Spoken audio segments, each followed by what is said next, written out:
Встреча с легендарным Алжасом Сулейменовым состоялась благодаря слову и во имя слова. В ноябре ушедшего года мы побывали в Алмате, где были приглашены на презентацию большого толкового словаря якутского языка. В 70-х годах прошлого столетия выпускник Литинститута имени Горького не предполагал такой бурной и крайне жесткой реакции на лингвистический анализ памятника русской словесности «Слово о полку Игореве». Книга благонамеренного читателя Алжаса Сулейменова «Ас и я» стала громом среди ясного неба. В словарях история. Вот наши вот эти фрагменты истории такие молчащие, а словарь – это говорящая история. Вот. И в словах отразилось все те картины, переживания человека и этноса. Вот сейчас я занимаюсь этим словарем, этимологическим словарем. Я там открываю для себя то, что никому не известно. Историки опираются только на фрагменты, доставшиеся от материальной истории, там, осколки. Вот. А слово, оно сохранило все это доподлинно. Алжас Амарович, судя по периодической печати 70-х, 80-х годов, вы как бы носитель такого революционного запала, а в то же время вы были очень молодым человеком. Как вы себя тогда ощущали? Именно молодой человек, он не может примириться с некоторыми обстоятельствами. Он определяет не только свое будущее, дорогу в будущее, вот, но и прошлое, потому что без прошлого непонятно настоящее, и, конечно, не видится дорога в будущее. Вот в этих трех измерениях и история каждого человека вообще осуществляется. А я, когда приехал в Москву учиться, я здесь закончил геологический факультет. Мне этого было вполне достаточно, казалось бы. Но когда я приехал в Москву и в Литинститут, и в этот коллектив, очень многонациональный коллектив из разных республик. У нас был очень хороший историк Водолагин, такой профессор Водолагин. Ну, такой он сталинградский, бывший сталинградский секретарь обкома. И такой человек по-своему резкий, прямолинейный, вот, и он задавал вопросы студентам во время лекции, вот вызывал к доске и спрашивал какие-то об истории его народа, вот. И меня однажды пригласил к доске и говорит: ну-ка, рассказывай, когда вы первый раз пошли на Русь? Я говорю: вы имеете в виду Казахскую ССР, что ли? Вот. Но потом я понял, конечно, суть его вопроса и сам задумался, что это такое. Потому что геолог, он же в этом не разбирается, в этих делах. Он бурит, это проходит через какие-то пласты. И вот я применил вот этот свой геологический опыт уже для того, чтобы буриться в историю и поискать там следы своего народа. И в результате в 1975 году я как бы выпустил эту книгу «Азия», где первая часть, она посвящена слову о полку Игореве, а вторая часть уже общей истории, такой истории тюрков. Я узнал, что казахи – это тоже тюрки. Потом, когда книжка вышла, многие писатели мне писали из разных республик, и они тоже узнавали, что они тюрки. Я понял, что действительно люди моего поколения, да и предыдущих поколений наших народов мало разбирались в истории. В то время, когда существовал Советский Союз, он основывался на положении, что никакой истории до революции не было ни у кого. Настоящая история начинается вот после 17 года. Ну, какая-то часть прошлого, она хорошо освещена в работах русских историков о возникновении Российской империи. Ну и рядом там были и другие роды. Когда я посмотрел слово о полку Игореве, вчитался в него, я понял, что разобраться в нем мог только человек по-настоящему двуязычный, билингвист. Как я понял, в Киевская Русь была вот такая двуязычная. Потому что XII век, время написания слова о полку Игореве, это век кипчаков. Кипчаки – это все тюрки, которые кочевали от Алтая до Черного моря и дальше. А объединенное их название было Кипчак. Почему? Я там в этом тоже разобрался.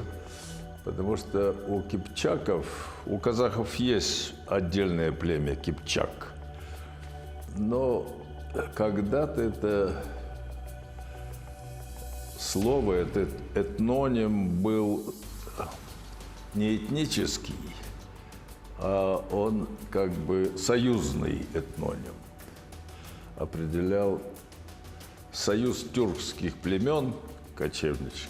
И у этих наших казахских кипчаков тамга, герб – это вот две черты. И вот эти две черты, они в разное время назывались по-разному, образно назывались. И вот однажды, вот в XII веке, так и назвались и кипчак. И ки – это два, пчак – это нож, притом острый нож, стилет как бы. И кипчак. А потом осталось просто кипчак. Кипчак уже в языках соседних народов.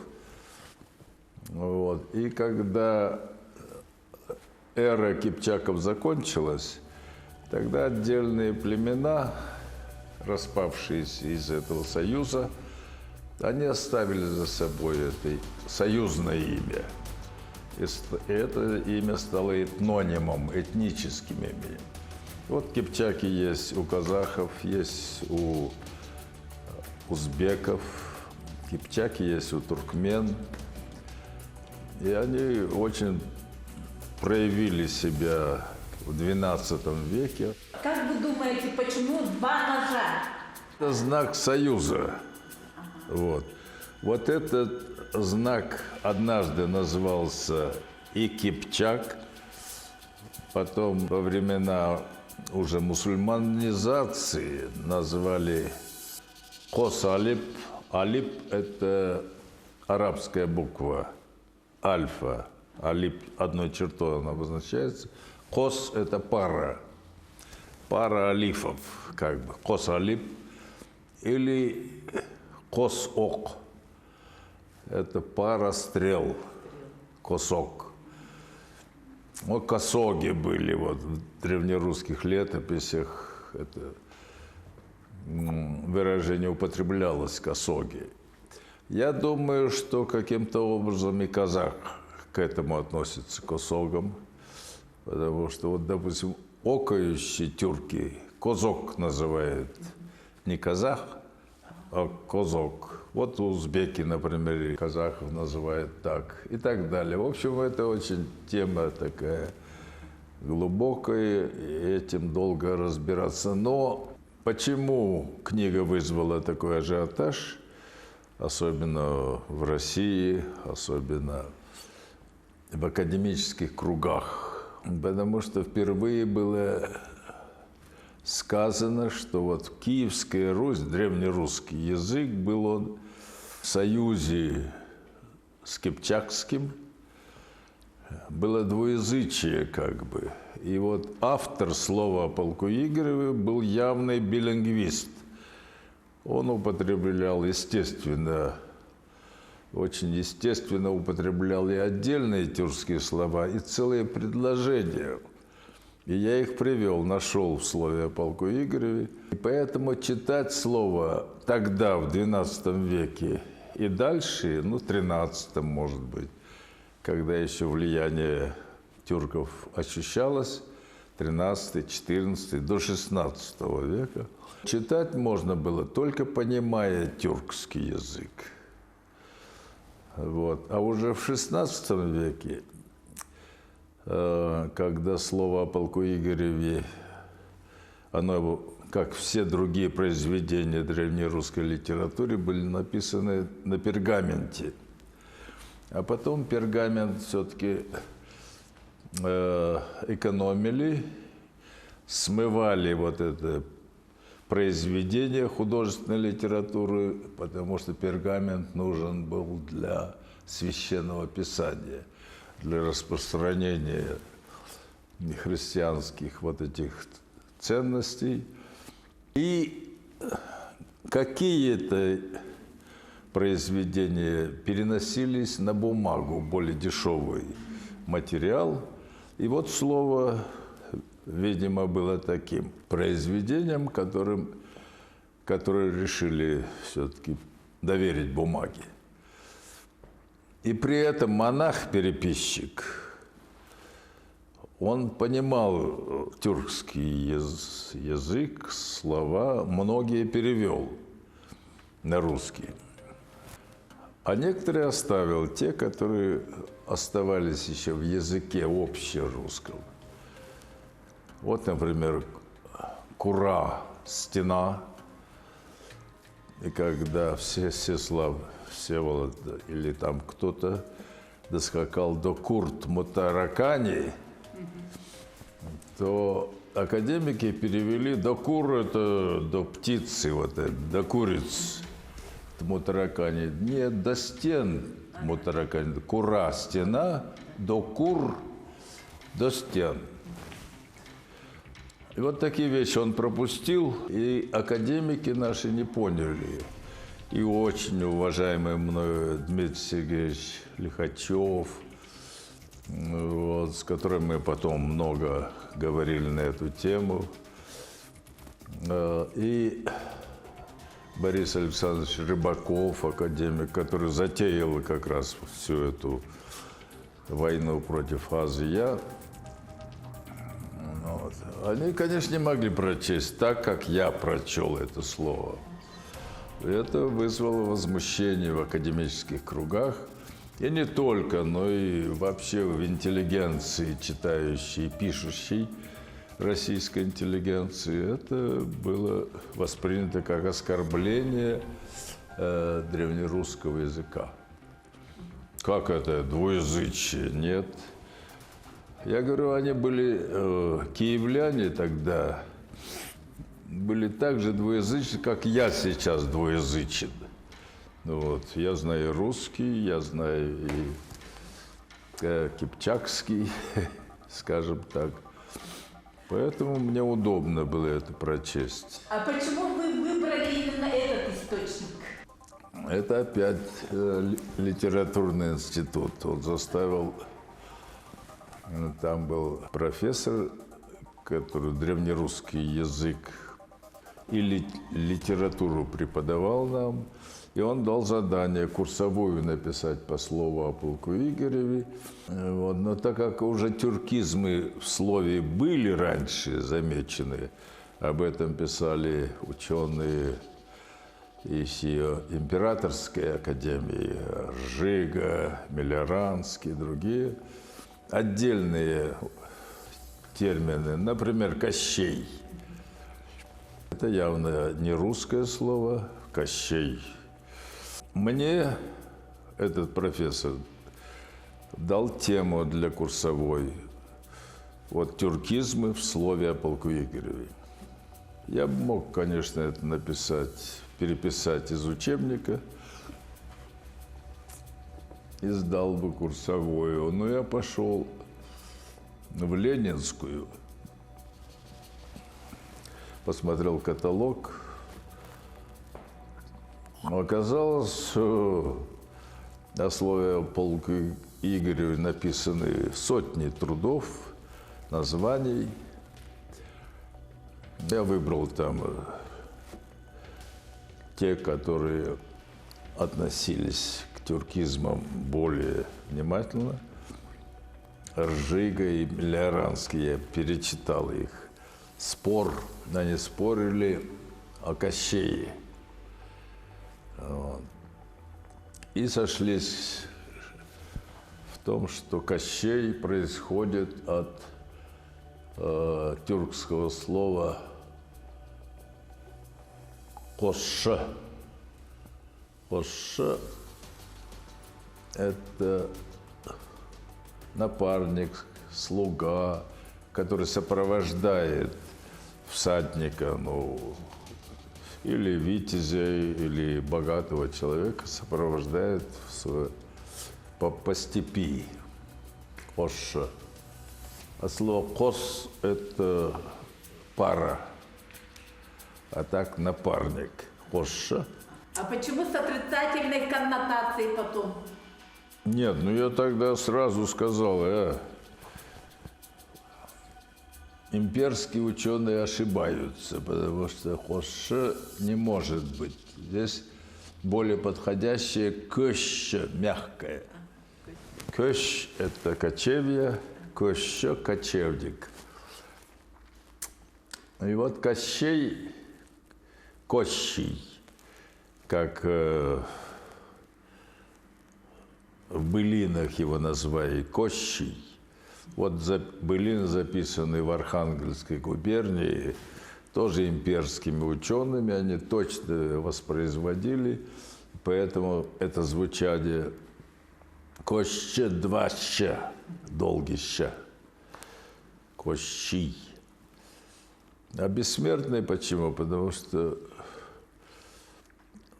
была война степи с Русью тогда, или Руси со степью, взаимоотношения были определенные. И от одной атаки отбились, и снова Кощей приходил, и так далее. Поэтому как бы бессмертное зло такое тогда было для Руси.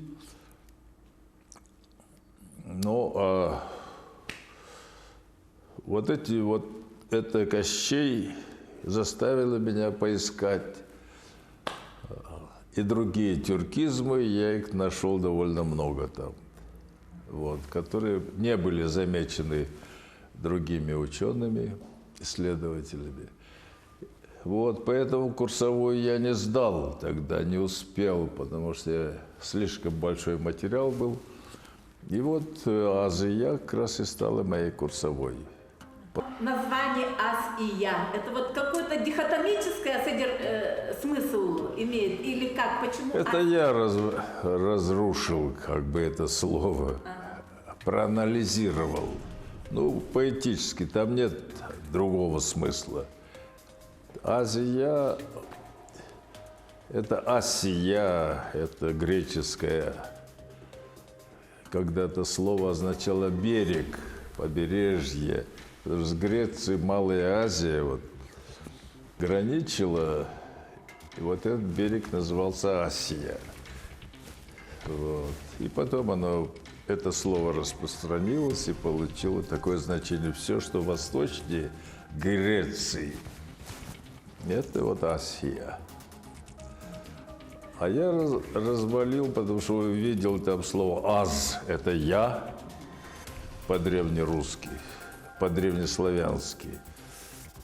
А «я» – это новое местоимение, относительное новое местоимение первого лица единственного числа.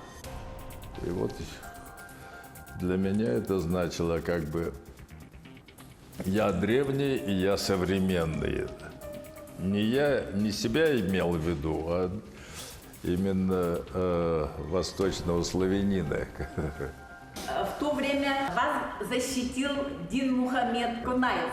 Да, так как книга вызвала вот такой ажиотаж, и академики дошли до самого верха. Суслов такой был у нас секретарь ЦК по идеологии. Он, естественно, дал указание казахстанскому ЦК послать Сулейменова на обсуждение в ЦК КПСС туда, в Москву, чтобы участвовать в заседании 3 отделов. Это отдел культуры, отдел пропаганды и отдел науки. После этого обсуждения должно было выйти постановление ЦК КПСС по этой книге. Это было бы второе постановление. Вот я знаю, в 1946 году или в каком-то было такое постановление по книге. Там и Зощенко, и Ахматова. А что это значило для нас, такое постановление? Хрущев назвал Казахстан лабораторией дружбы народов. И вдруг появляется книга, которую Рыбаков назвал яростно антирусской книгой. И вот с этого началось обсуждение Академии наук, с такого определения. Вот. И тогда бы это очень сильно ударило по республике. А это было перед самым съездом нашей партии республиканской, на котором Суслов надеялся или намеревался снять Кунаева, убрать его и разогнать нашу партийную организацию, убрать тех людей, которые якобы воспитывают национализм. Поэтому Кунаев отвез книгу Брежневу, попросил его прочитать. Леонид Ильич прочел, это 1976 год. Про него разное говорят Брежнев. Такой застой, время застоя. А мы, люди моего поколения, считают, что вот эти 60-е и 70-е, когда правил Брежнев, еще молодой, были самыми счастливыми в советское время для культуры, литературы, искусства и так далее, но и для экономики. А в вашем этимологическом словаре 1001 слово – это действительно 1001 слово, Нет, или это образное опять? Это и образно. о концепции, в чем отличие от других этимологий? Да. 1001 означает множество, вот так. Когда-то счет шел до 1000. Это считалось много. А когда добавлялось одно, это становилось бесконечное множество. Трудно его выразить цифрами, числом и так далее. Но я имею в виду здесь не конкретное число слов рассмотренных, а много. А много это может быть 10, 20, 100, 50 настоящих этимологий. Этимология – это дисциплина языкознания, которая говорит о происхождении слова, генезис его обнаруживаю. Вот, я этим 50 лет занимаюсь, постоянно. И где-то, может быть, лет 20 или 30 назад я нашел тот способ этимологии, который объясняет происхождение слова. Этимологов у нас в Советском Союзе было 2-3 всего. А сейчас нет, практически и в России нет, и в наших странах нет. Потому что наука, история без этимологии, она еще не наука даже. Ну, так, подхода к науке. Потому что мы не знаем происхождение слова, поэтому не знаем происхождение народа, языка, там, религии и прочее, прочее. Вот, допустим, о тюрках, если говорить, я нахожу тюркские слова в языках многих исторических народов. Памятники остались, и там я нахожу эти слова. Вот, допустим, мы говорили Бельгамеш. Вот. Имя мудрого Бельгамеша уже в древнесемитском стал Гильгамеш. И вот этимолог объясняет, почему «б» исчезло и заменилось гортанным протетическим Гильгамеш. Допустим, Древний Египет, имя главного бога Осириса, он одновременно бог растений. Допустим, в тюркском Осирис, в западно-тюркском, Осирис – взращивание. Ось – расти, Осир – взращивай, Осирис – взращивание. Если бы я обнаружил только одно это слово в египетском, но это совпадение, это понятно, случайное совпадение. Но я начинаю искать вокруг и нахожу другие слова. И в итоге складывается картина присутствия и тюркского начала в древнеегипетском государстве и культуре. То же самое в шумерском и в других, даже в китайском, древнекитайском. Вот что такое этимология. Мы вот не знаем происхождение названий рек, которые пришли к нам. Эти названия местностей, гор, там, стран. Италия, откуда происходит? Итальянцы не знают. А мы знаем уже этимолог. Вот. В 1001 слове мы об этом говорим. Откуда слово латин, латынь и так далее. Это надо читать и показывать знаки. Вот так устно я не могу объяснить. Это будет неправильно понято. Вот книга эта выйдет. Я не думаю, что она будет такая толстая. Я собираю избранные этимологии. Этимологии у меня около 1000, а может и более того. Но я соберу самые такие показательные, немного, избранные этимологии. И издам такую небольшую книжку. До этого выходили книги на эту тему «Язык письма», например. Это в 1998 году вышло. «Тюрки в доистории» в 2001 вышло. «Код слова» и так далее. Это подходит, они только подступают к этой теме. И вот этот маленький, надеюсь, томик, если мне удастся вот сейчас его сделать, вот там я выражу уже и покажу на избранных этимологиях действие этого метода. который пригодится для всех языков, безусловно.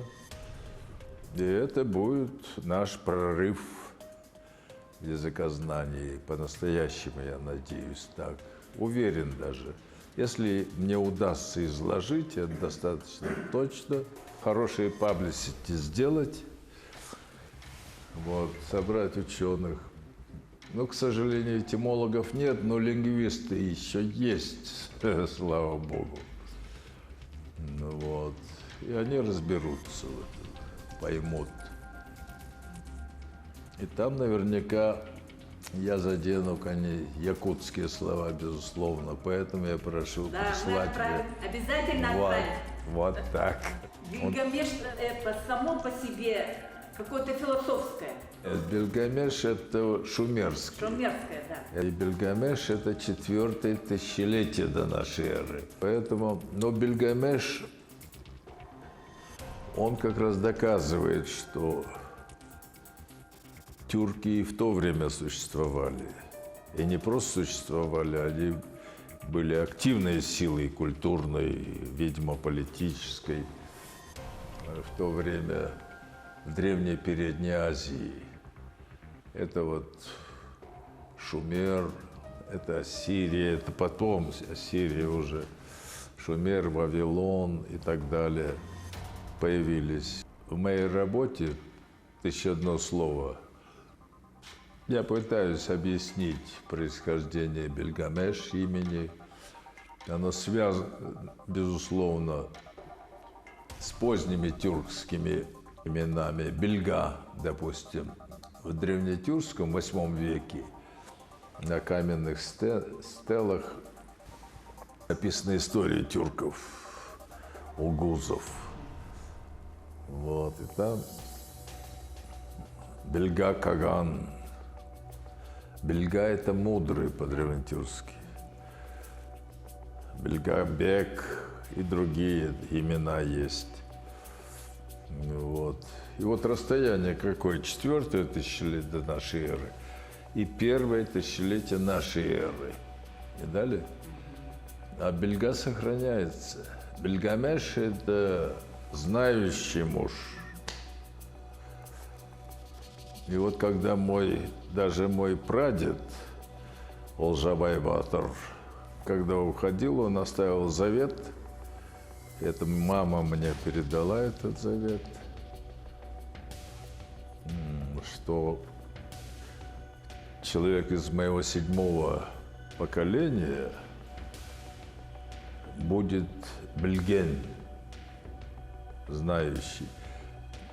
Тогда, в то время, это 18 век, в то время, конечно же, слово «бельген» имело значение гораздо большее, чем сейчас. У нас просто знающий.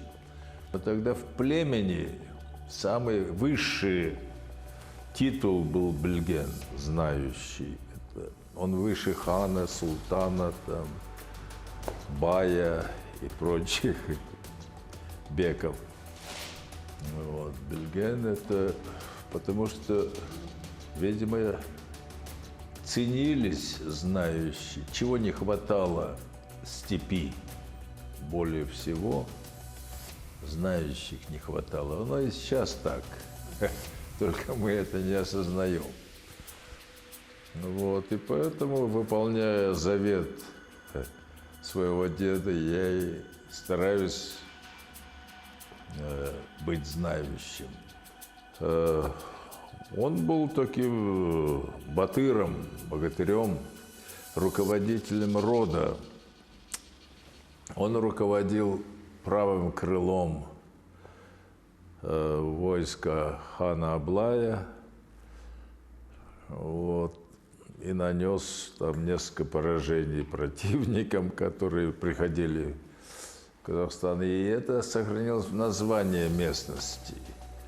А в названиях тех мест тех боев,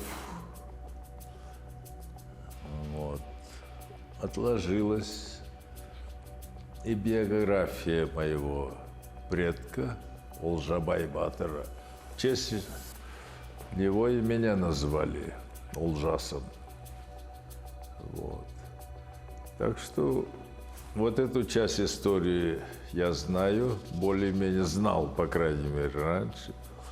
А все остальное это я уже приобрел сам, копаясь в литературе, размышляя. Вот, видимо, это предстоит делать всем. Я думаю, и в вашем народе, безусловно, есть люди, которые этим занимаются и должны заниматься.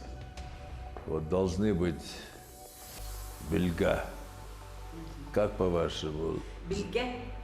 Бельгехит у нас это вот как бы предсказывающий судьбу. Вот так переводится. Вот так, да? Бельгехит. Ну вот. Но основа знающий. Да. Сейчас у нас уже вместе с мусульманством пришли термины арабские. Галам, это значит, знаю, такой знаток, ученый и так далее. Вот. Поэтому слово «бельген», оно как бы осталось в языке, но уже не имеет такого значения специального. Вот. Но надо об этом напомнить, напомнить читателям. Вот, желаю Якутии процветания, алмазов побольше, но чтобы они побольше оставались и в Якутии, не только уходили в стороны. Вот. Ну, естественно, взаимозависимого развития с остальными тюрками и славянами тоже. Вот так. Спасибо. Спасибо.